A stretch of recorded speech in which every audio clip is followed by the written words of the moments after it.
Welcome to the pharmaphorum podcast. This is web editor Nicole Raleigh, and today I have with me Andrea Carta Mantiglia, who is partner and lead of the healthcare and life sciences focus team at Italian law firm BonelliErede. We'll be having a discussion today on whether the current US biotech M&A surge will extend into Europe. Welcome, Andrea. Thank you. Thank you very much for hosting me. Now, the market looks set for a rebound in the US, driven by factors like patent cliffs and improved balance sheets. And today we'll be exploring whether this will play out in Europe and how the wave could differ. But first of all, Andrea, I was wondering if you could briefly introduce yourself for our listeners and describe the journey that led you to your current healthcare and life sciences focus role at BonelliErede. Thank you. First of all, I'm one of the founding partners of BonelliErede since 1999. That's when we started off as BonelliErede. And I'd say since my early days in the firm, I had the feeling that being a pure M&A lawyer was not going to pay off in the long term, and that I needed to specialize in a specific industry. And chance was it that I've been called by a pharma company in Italy and started doing very large transactions for them with big US players coming into the country.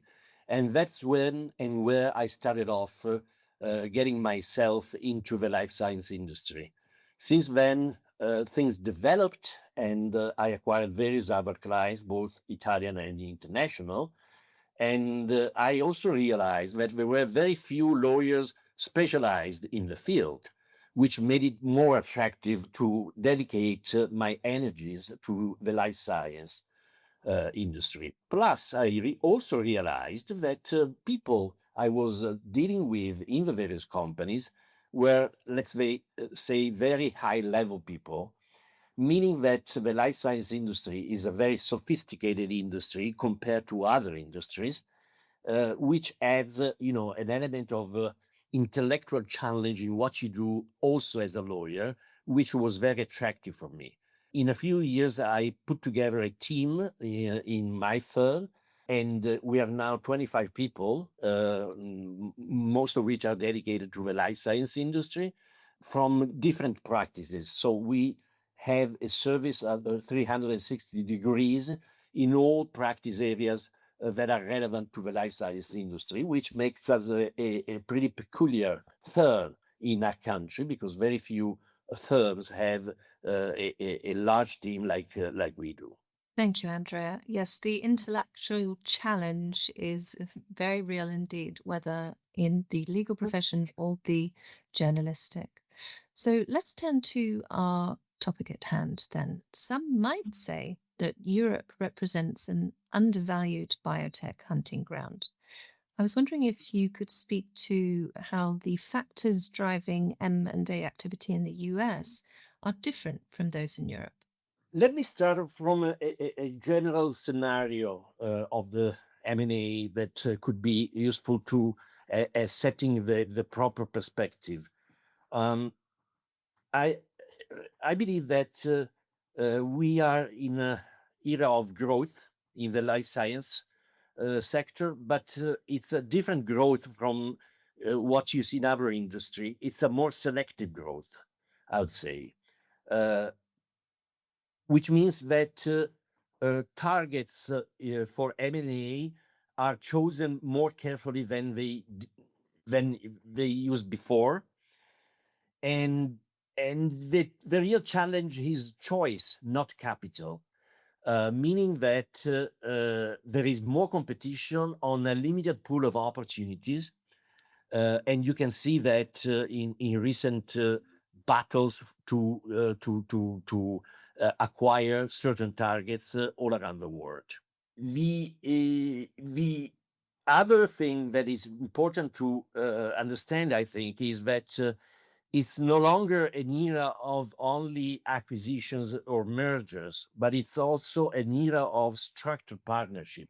What we see in the market is more and more structured partnership between pharma companies, biotech and pharma companies, and so on and so forth, which makes it even more interesting. Against this scenario, I think there are very different factors affecting how M&A is developing in the US compared to Europe. The first one is targets are different in Europe than they are in the US. And here, what I refer to is what I like to call the discovery scale dichotomy. Europe remains one of the world's most productive sources of early stage scientific discovery, and it's very good at that. What this means is that there are very interesting targets in Europe that are at the very early stage compared to what you would find in the US. And these targets have more difficulties in Europe to reach larger scales than they have in the US. This is due to obviously the different resource that are put into the different scale of the market itself that are completely different in Europe and in the US. And the regulatory strategies that are much more complex in Europe than they are in the US. Think of the pricing of the pharmaceutical products, for instance.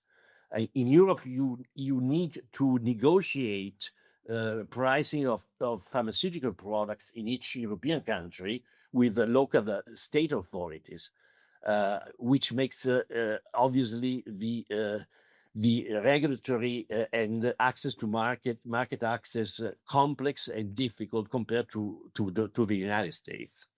So discovery scale dichotomy means it's in Europe we have a very good early stage and scientific scenario, but we have difficulty in achieving scale because of fragmentation in financing and longer development pathways. I guess this is what still makes the European market attractive for US investors or for foreign investors. I would add that innovation and capabilities in Europe often emerge as separate before they're fully assembled at scale. And in a selective scenario that I was referring before, this fragmentation may be an opportunity because it allows investors and strategic buyers to engage earlier in the build out of platforms, in the purchase of strategic assets, rather than paying for fully formed assets at peak valuation. I guess this is basically what makes the two markets very different. Thank you, Andrea. So I was wondering if we could stay with that complex regulatory landscape for a moment and dive deeper into the appetite or the nature of the appetite for cross-border deal making in Europe at the moment. The appetite is strong. Deal making, innovation in life sciences is, I would say, inherently global, and European assets do not and may not really compete within domestic markets. You need to scale them up. You need to get into bigger markets, and that's where the appetite comes. If you see Italian pharmaceutical companies in the last 3-4 years, they all made the largest buyouts in the US. All of them, all of the biggest buyouts were made in the US because buying a US asset allows you to have immediately a much larger market than you'd have by uh, carrying out a transaction only in Europe. So I would say again, the appetite is there. It's a different appetite. It's more selective. It is there, and it is becoming very important. One further element which distinguish at least the Italian market from other markets is the let's say the target for orphan drugs. If you look at what Italian pharmaceutical companies have done in the past, they have either invested directly in research on orphan drugs or bought orphan drug companies, rare diseases. That's where they specialized. Why? Because in order to invest in standard biotech products, you need such amount of money that possibly and probably Italian companies don't yet have. And what I'm saying is true also for various other companies throughout Europe, I think.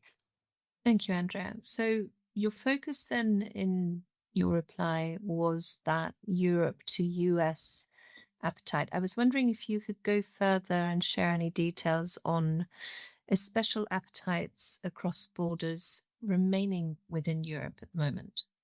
Well, I think the appetite for transactions within Europe is not as strong as for US transactions or transactions in other parts of the world.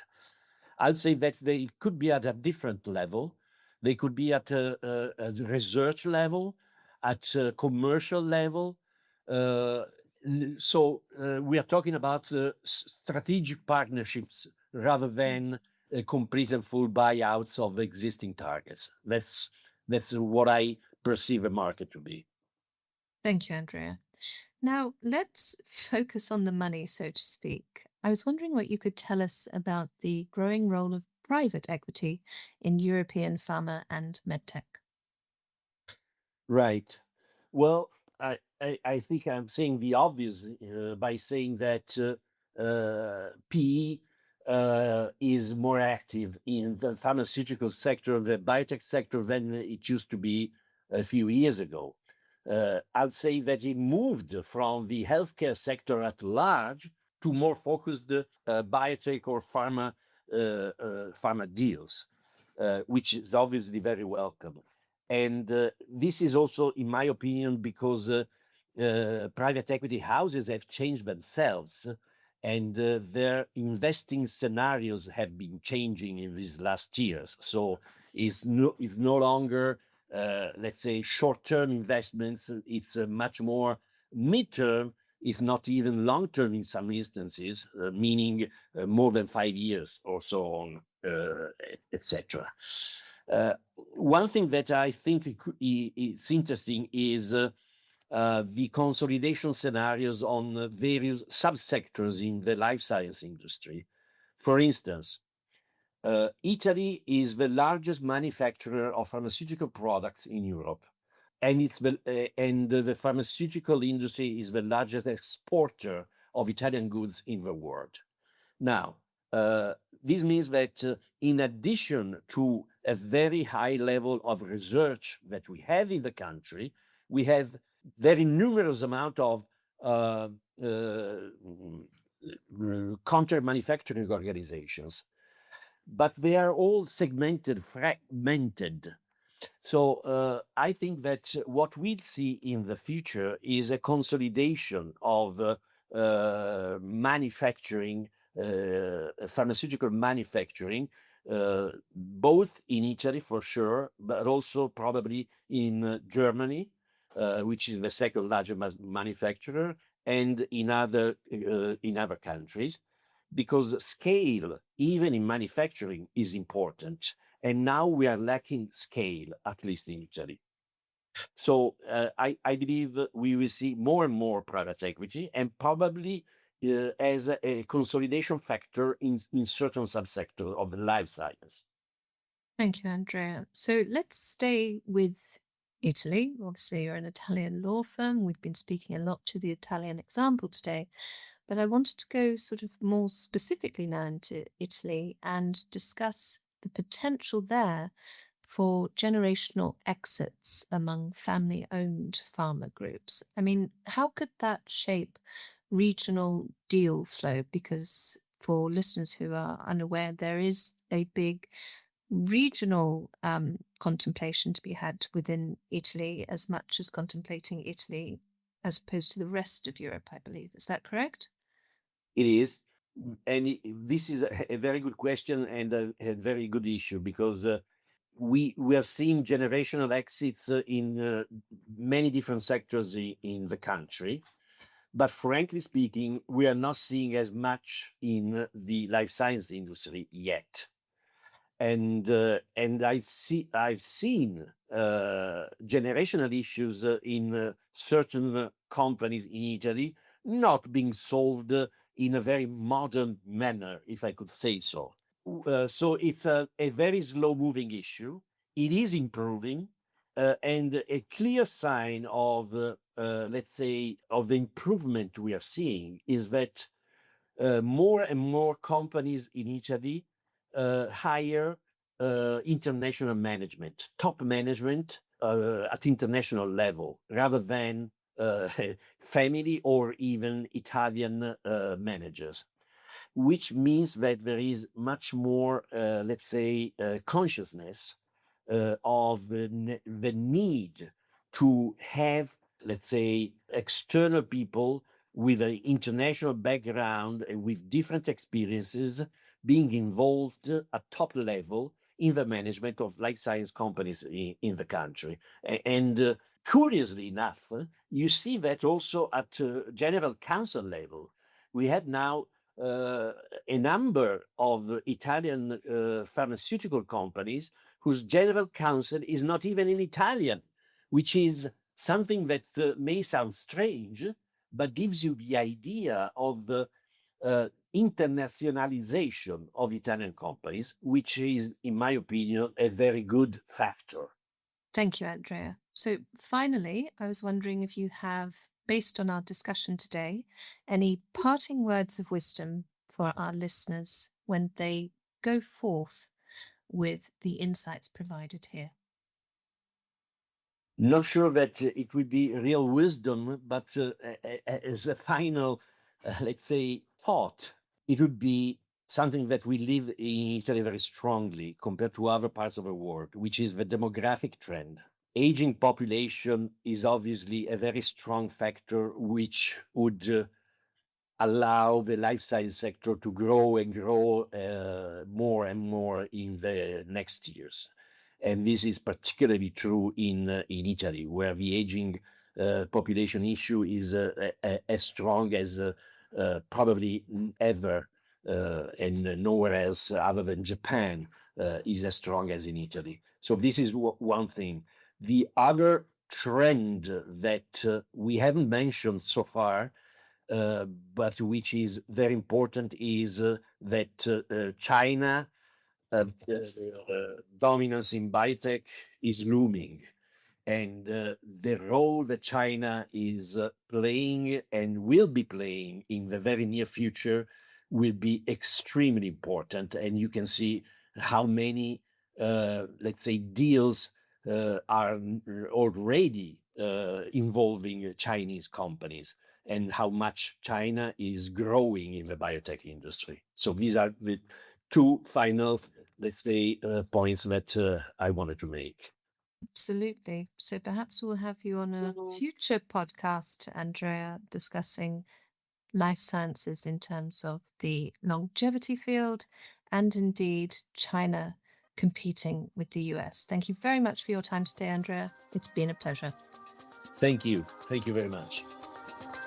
And that concludes another episode of the pharmaphorum podcast. You can find more information about this episode, including a download link and information about previous installments at pharmaphorum.com/podcasts. The pharmaphorum podcast is also available on Apple Podcasts, Spotify, Overcast, Pocket Casts, Podbean, and pretty much wherever else you download your other podcasts from. Just search for pharmaphorum and follow and hit subscribe. Of course, don't forget to visit our website itself, where you can sign up for daily and weekly news and analysis bulletins. And do follow us on Blue Sky and LinkedIn at pharmaphorum. That's all for now. Thank you for listening.